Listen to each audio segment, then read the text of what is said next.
Hello, my name is Briana Davis, and today I will be presenting my research from the History 352 Educating Women in the U.S. Oral History Project.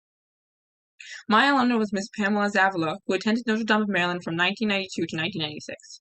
This research project aims to establish a relationship between the experiences of women who attended Notre Dame of Maryland University and the historical context of the time in which they received their education, while also contributing to the historical documentation of women's education in the United States.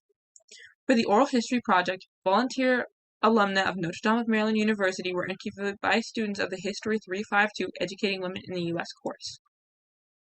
The interview consisted of 18 questions compiled from a list created by the entire History 352 class.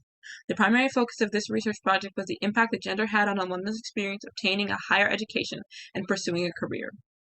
Each alumna and student pair received the same questions and conducted an interview that was recorded for later reference, while the students completed the oral history project.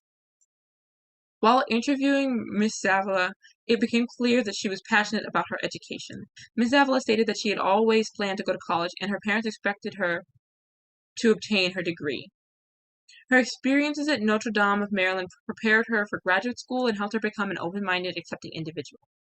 Ms. Zavala attended college at a time of many firsts for women, and the opportunities for women in the 90s were growing. By the 1980s, women were more likely to enroll in a four-year college than men. In 1992, the majority of students in undergraduate and graduate programs were women. In the same year, women earned more associate's degrees, bachelor's degrees, and master's degrees than men. Miss Pamela Zavala had enrolled at Notre Dame of Maryland with the intentions of becoming a doctor. However, she switched to a psychology major to become a school psychologist, graduated with a psychology degree, and then attended graduate school after her undergraduate program. Her career intentions changed from school psychologist to special education teacher after attending graduate school. Some of the noticeable themes of the interview were perseverance, pragmatism, familial support, and shifting identities. Ms. Zavala was logical and honest about her dreams of becoming a doctor as she struggled to obtain the grades that she wanted and changed majors to avoid struggling for the entirety of her college experience.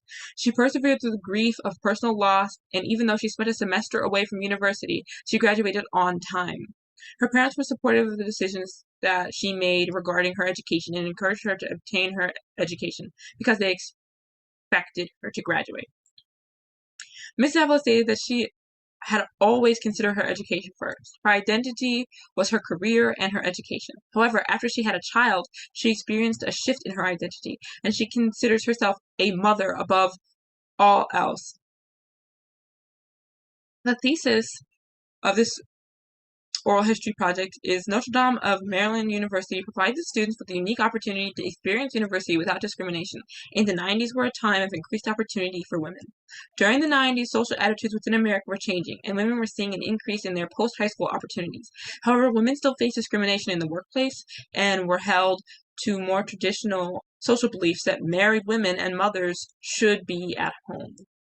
The conclusions of this research project are that female students should attend a college that provides them with the college experiences that are important to them, and women's colleges are beneficial to female students because they provide a safe environment for women to be educated. For further directions of this research, I would like to explore the experiences of alumna who attended co-ed colleges from 1992 to 1996, and the experiences of students attending co-ed in women's colleges in 2021.